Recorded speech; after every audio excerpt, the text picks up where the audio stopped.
Was given to us a billion years ago. What have we done with it?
Fashion.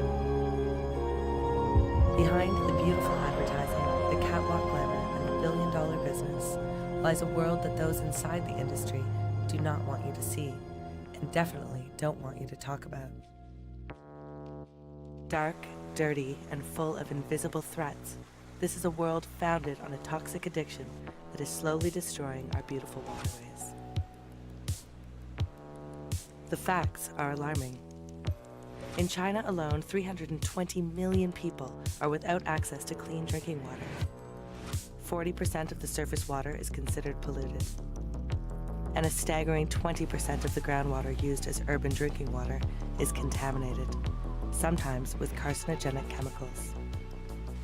In Indonesia, our latest investigations revealed a textile facility releasing pH 14 water and a cocktail of hazardous and hormone-disrupting chemicals straight into the local water supply. And this is just the tip of the iceberg. Just one of thousands of factories in Indonesia and around the world that are treating our public waterways like private sewers. And the problem runs deeper than that. The clothes we buy in Europe, North America, Asia, and elsewhere are all part of a global chain of toxic pollution.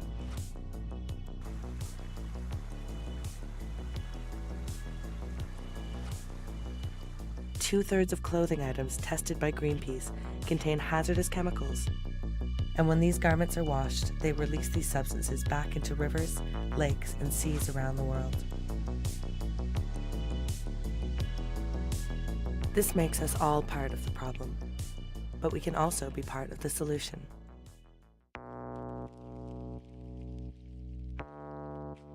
Around the world, activists, fashionistas, designers, bloggers, and models are joining together as part of the global detox campaign, united behind a common belief that beautiful fashion shouldn't cost the earth.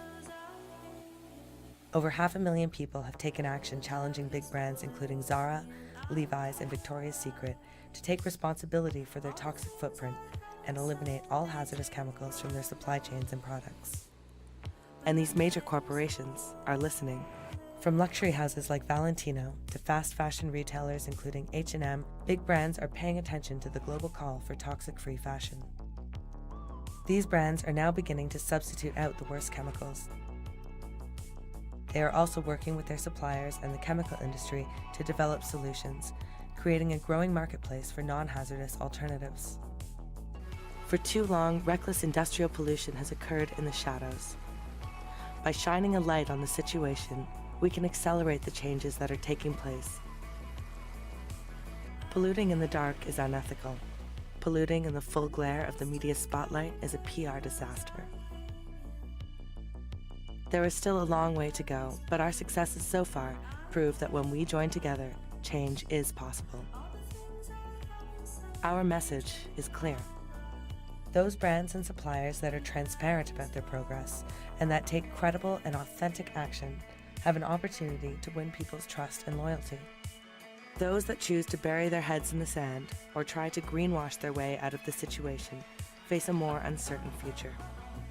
It is becoming easier than ever to spot these toxic villains and greenwashers, to share this information within our networks, and influence brand decisions for the better. The world is watching. It's time to detox. Acerca de la contaminación, yo opino que es responsabilidad de todos y cada uno y que todos tenemos que ver con eso, porque con el simple hecho de tirar el chicle por la ventanilla del carro o con el no afinar tu automóvil contaminas y por eso se está degradando nuestro ecosistema.